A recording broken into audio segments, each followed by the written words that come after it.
Thank you Jesus. वचन पढ़ेंगे और प्रभु का धन्यवाद करते हैं। वचन पर जाएंगे। रोमियो 6 बाब, पाप के लिए मृतक और मसीह में जीवत। हम सब पहले पाप में मरे हुए थे। जो मसीह में नहीं है आज वो शारीरिक रूप से जिंदा है, लेकिन आत्मा में वो सब मरे हैं। ये वचन में लिखा है। आपको भी ये बातें जाननी चाहिए।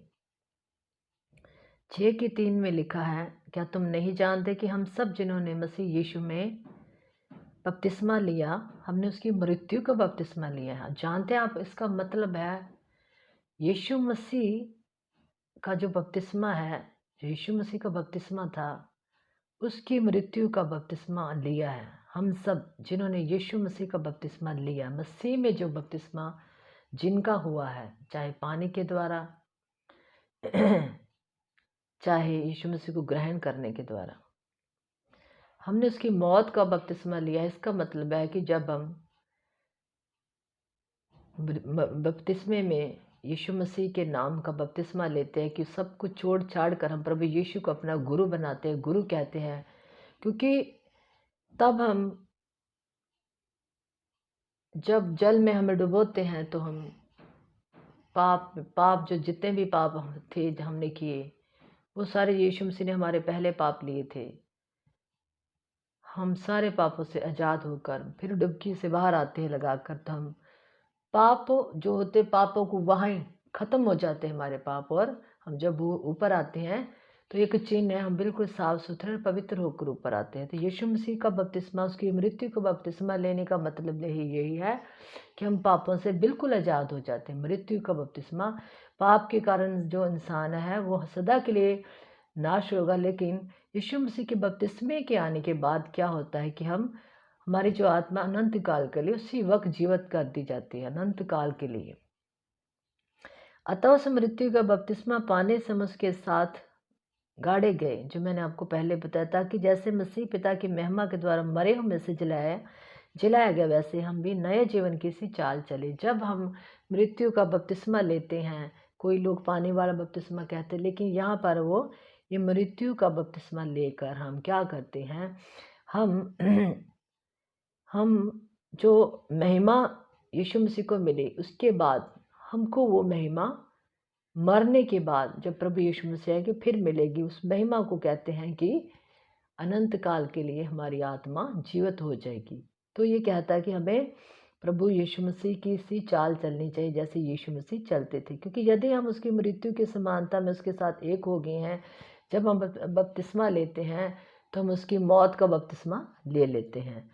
तो उसके बाद क्या होता है कि तो निश्चय उसके जी उठने की समानता में भी हम जुट जाएंगे। जब हम बपतिस्मा लेते हैं यीशु मसीह के साथ हम मारे जाते हैं, तो हम बताया कि उसके बाद भी हम उसके साथ मरने के बाद हमें उसके साथ एक समानता में एक हो जाएंगे, जब हमें यीशु मसीह पुनर्जीवित करेंगे।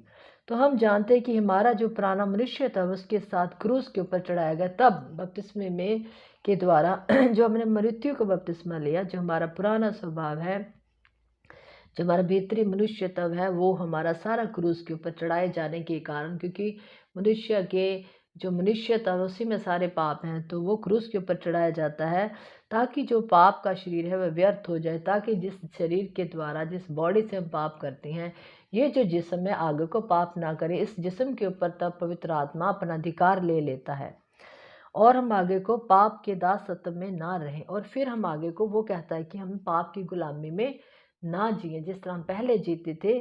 मौत मृत्यु के बपतिस्मे लेने के बाद तो हमें उसके बाद सारे पापों से, जब हम तौबा करते हैं तो हम बपतिस्मा लेते हैं, लेकिन उसके बाद हम इन पापों से दूर रहें। और ये इसलिए यदि हम मसीह के साथ मर गए हैं तो हमारा विश्वास है कि उसके साथ जिएंगे भी। यही है पाप के लिए मरना। जब हम बपतिस्मा लेते हैं, कई लोग पानी का बपतिस्मा ले लेते हैं लेकिन वो पाप करना जारी रखते हैं, और ये घिनौने पाप करने के कारण उनका जो बपतिस्मा है जो उन्होंने लिया था वो व्यर्थ ठहराते हैं। वो सोचते हैं कि हमने पानी का बपतिस्मा ले लिया है तो अब सब कुछ हमारे लिए स्वर्ग में टिकट एक जो जारी की गई थी, वो हमारे स्वर्ग की टिकट जो कट गई और हम हमेशा और सदा के लिए स्वर्ग जाएंगे। तो ये एक उनका विचार है और अपने विचारों से वो बाहर रहें, क्योंकि ऐसा नहीं होगा। यहाँ पर लिखा पाप के लिए मरना, आपको पाप के लिए मरना ही होगा। आपके बार बार जो पाप आप कर रहे हैं, जो बार बार अभिलाषाएं आती है, उसके लिए आपको अपने आप को मारना ही होगा।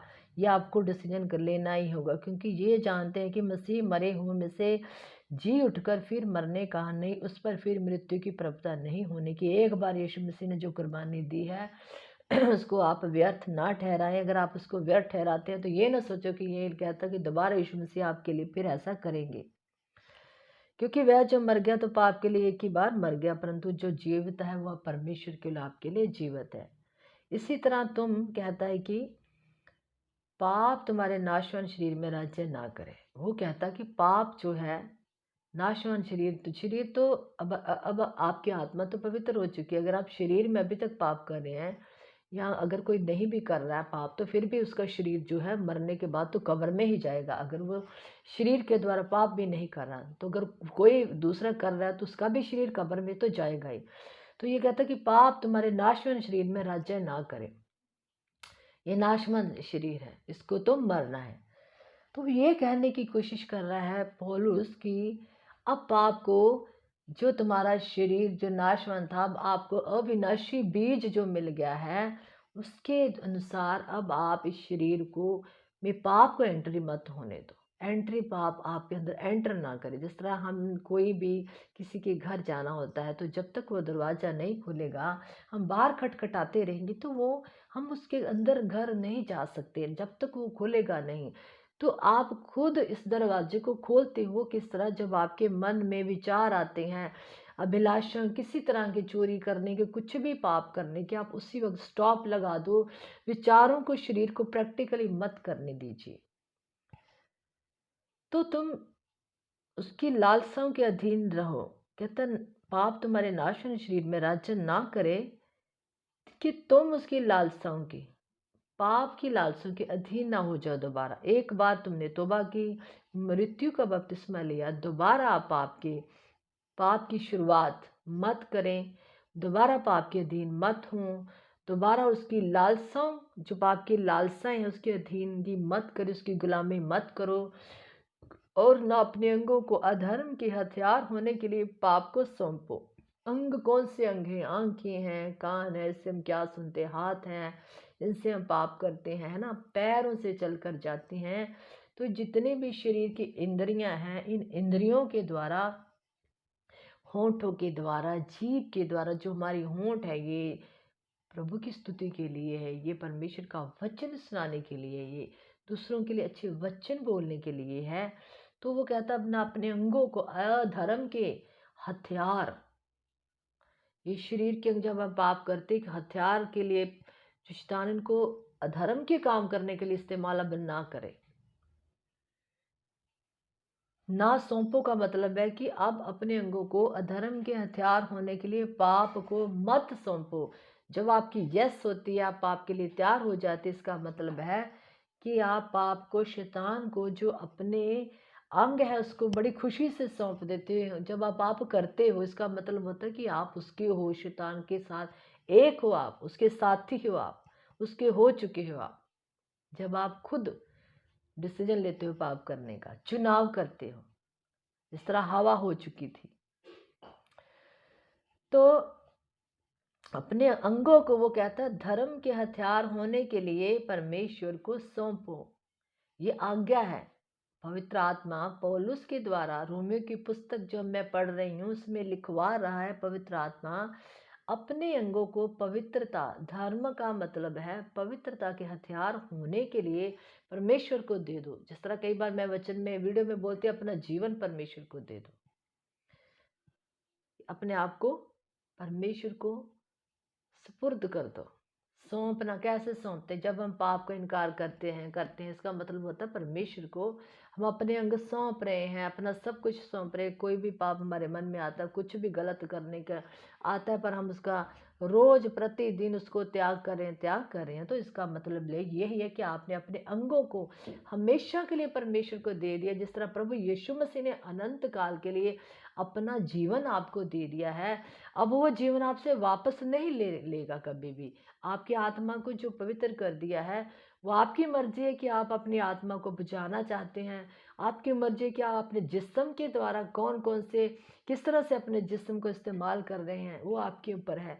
लेकिन हमें क्या करना है, हमें अपने शरीर के जो अंग हैं उसको पवित्रता के लिए परमेश्वर को सौंपना है, कि परमेश्वर इनको पवित्रता के हथियार बनाकर इस्तेमाल करे। जैसे आप दासों को परमेश्वर इस्तेमाल करता है। आपने कितने दास देखे हैं, उन्होंने अपने अंग, उन्होंने अपना जीवन, उन्होंने अपनी बॉडी परमेश्वर को सौंप दी है। और परमेश्वर उन्हें जिस तरह चेलों को इस्तेमाल किया था, अपनी महिमा के लिए इस्तेमाल कर रहा है। तो तब अगर तुम ऐसा करोगे, अगर तुम ना करोगे, हर बार इनकार करोगे, तो पाप का अधिकार, प्रभुता, पाप की प्रभुता ना होगी, फिर तुम्हारे ऊपर पाप अधिकार नहीं करेगा। प्रभुता का मतलब है कि जैसे जितनी दुनिया है वो आज पाप की पूजा कर रही है, पाप का प्रभुता उनके ऊपर है, क्योंकि वो मसीह को छोड़कर जिन जिन के वो अधीन है आज, जिन जिन के आगे वो अपना सर झुकाया है, जिनके आगे उन्होंने अपने हृदय को उंडेल दिया है, उनका अधिकार उनके ऊपर है। तो इस तरह से जो मसीह लोग हैं जिन्होंने यीशु मसीह को ग्रहण किया, फिर कभी भी पाप आपके ऊपर अधिकार नहीं कर सकेगा। जब आप परमेश्वर को इसे सारे अपने शरीर के अंगों को उसको इस्तेमाल करने के लिए सौंपोगे, प्रेयर करेंगे आप परमेश्वर, हर एक चीज़ की, हर एक बुरी जो संसार की वस्तुएं हैं जिनके साथ आपका एक बड़ा गहरा रिश्ता आपने बनाया है, जिनके आप बहुत क्लोज है, जो बुरी संगति है, जिन लोगों के साथ आप की बातें सुनते हैं, बुरी बुरी आपको अच्छी लगती हैं, उनके साथ टाइम स्पेंड करते हैं, धीरे धीरे जब आप इनको छोड़ने की कोशिश करनी है, आपको करेंगे नहीं, आपको करनी है, क्योंकि पाप आपके ऊपर अधिकार करके बैठ गया, तो फिर आपकी आत्मा जो है अनंत काल के लिए परमेश्वर से अलग हो जाएगी, मतलब नाश हो जाएगी। क्योंकि आगे वो कहता है कि तुम व्यवस्था के अधीन नहीं, क्यों क्यों वे ऐसे कह रहे, क्योंकि तुम पर अनुग्रह किया गया है। अब तुम अनुग्रह के अधीन हो, किसके कारण? प्रभु यीशु मसीह के कारण आप पर अनुग्रह हुआ है। अब आपको रोज रोज हर समय ये याद रखना है कि मैं अनुग्रह के अधीन हूँ, आपको अनुग्रह दिया गया, आप कर सकते हैं, आप पाप को इनकार कर सकते हैं, क्योंकि आपको अनुग्रह दिया गया है। अगर वो 12 चेले कर सकते थे इतना दुख उठाकर, तो हम पाप को क्यों नहीं इनकार कर सकते? यूसुफ के ऊपर अनुग्रह हुआ नहीं तो उस वक्त, लेकिन यूसुफ ने पाप को इनकार किया था और परमेश्वर यूसुफ के साथ चलता था।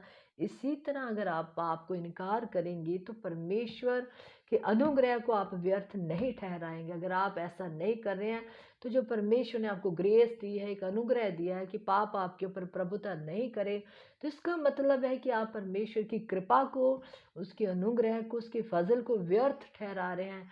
जिस तरह के हम बहुत सारे पाप कर भी रहे हैं और मसीह के साथ चलकर हम सोच रहे हैं कि ये ठीक है, मैं प्रार्थना करता हूँ, सब कुछ करता हूँ, लेकिन ये आपको नहीं पता, बहुत ही बहुत बहुत एक बुरा, जिसे बोलते बहुत बड़ा पाप कर रहे हैं, उसके अनुग्रह को व्यर्थ ठहराना। अनुग्रह हुआ इसीलिए यीशु मसीह के बलिदान के कारण, यीशु मसीह के क्रूस के कारण, यीशु मसीह का जो लहू बहाया गया, आप उसके लहू को रोज याद करें। यह नहीं कि मैंने जब बपतिस्मा लिया तभी उसका लहू, तब के बाद शायद मैंने उसके लहू के बारे में सोचा ही नहीं, नहीं, आप उसके लहू की सामर्थ्य को नहीं जानते अभी तक। यीशु मसीह के लहू के द्वारा आप शुद्ध किए गए हैं, आप पवित्र किए गए हैं। आज आप अगर प्रार्थना कर रहे हैं ना, आपकी प्रार्थना के द्वारा नहीं, पहले आप पवित्र किए गए हैं, फिर ही आप परमेश्वर के सामने जाकर प्रार्थना कर सकते हैं। तो पहले आप पवित्र किए जा चुके, इसलिए कि आप परमेश्वर के साथ उस संबंध बनाएं, उसके लहू को रोज याद करें, जो लहू बहाया गया उसके अनुग्रह को व्यर्थ न ठहराएं। तो जो मैंने आपको ये वचन बताया कि आपको पाप के लिए मरना होगा, अब आपको पाप के लिए नहीं जीवन जीना जैसे आप पहले जीते थे, अब आपको यीशु मसीह को जीवन जीने देना अपने अंदर, जो पवित्र आत्मा के द्वारा, आत्मा में मसीह आपके अंदर आ चुका है। अब आपको प्राणों में पवित्र आत्मा को आने देना है।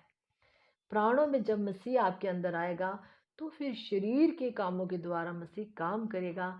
तो फिर लोग आपके कामों के द्वारा देखेंगे कि अब आप मसीह में जीवित हैं, अब यीशु मसीह आप में जीवित हैं और आप खत्म हो चुके हैं, क्योंकि अब आप पाप के बारे में सोचते भी नहीं हैं। तो मेरे अति प्रिय भाई बहनों जो मसीह में हैं, परमेश्वर आपको अनुग्रह दे, ये सारे वचन को समझने के लिए आपको परमेश्वर बुद्धि, समझ और ज्ञान दे। आमीन।